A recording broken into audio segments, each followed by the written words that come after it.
Opo mga ka-real property finders, dito po tayo ngayon sa barangay Kawayanin, sakop pa rin po ng Lopez. Bale itong binisita nating property na to, idulo na daw po ito ng Lopez. May sukat na 4.1 hectares. Tabi po siya ng barangay road. Bale nandito na po ako sa loob nag-video kasi tinignan ko po yung pagitan dito kasi bali 8 hektarya daw po ito. Nabili na po yung banda rito. Nabili na daw po. Kaya ang natitira 4 na hektarya na lang. 4.1. Ito daw po yung pagitan ng kabila. Tapos ito naman yung binibenta ito. Ito papunta doon sa may Barangay Road. Papasilip ko po sa inyo mamaya. Bali may ilog na po ito dito sa loob ng property. Ang pinakapagitan po niya ay ilog. Nandito po sa baba. Tara silipin natin. Ayan po yung tenant dito na nagturo sa atin. Marami pong saging to. Nasa 600 daw po kapuno. Tapos ang nyug naman niya ay mga nasa na lang daw po ito. Nasa 300 o more or less po. Ito po yung ilog niya. Ayan. Bale ito po yung namamagitan sa property.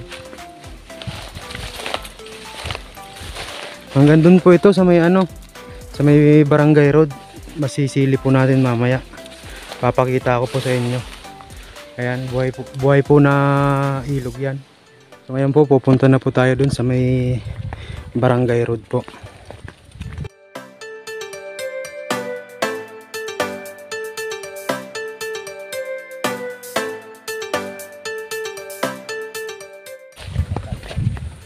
Bali ito po, yung part dito po, sagingan na po yan. Yung part dyan. Tapos dito po sa baba. Ayan po ang ilog. Tatanaw po natin. Ayan. Ayan po ang pinakapagitan ng property. Hanggang doon po ito sa may doon. Naikot pa po yan doon.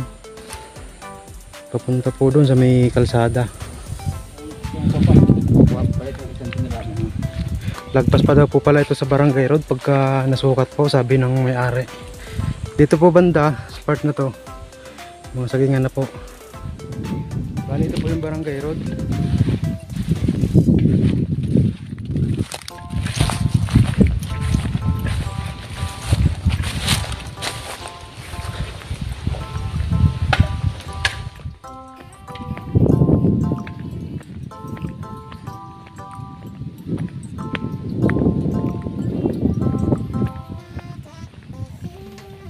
Dito po ang tagos ng ilog po. Ito po yung papasok sa property. Ito po, hanggang dyan po ang pagitan sa may ilog na yan.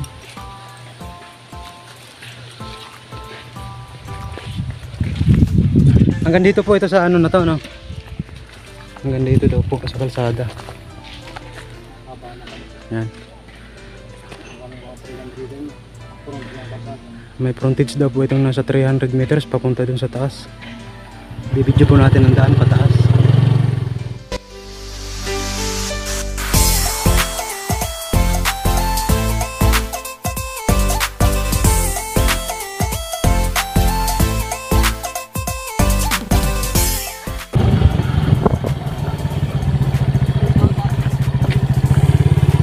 Ayan po ang mga saging. Doon pa po ito sa taas. Sabi ko lang may-ari natin. Sinukat na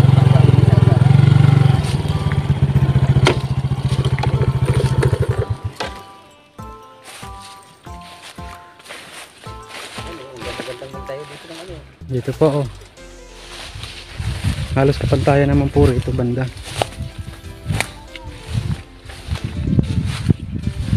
Dito po. Dito po sa taas. Dito na po tayo sa taas. Sako pa rin daw po ito. Ito.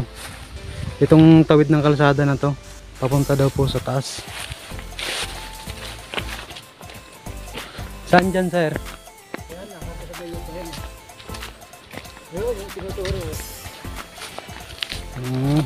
Hanggang doon pa yung bakita nyug na yun. Hanggang doon daw po sa may nyug na orange na yon.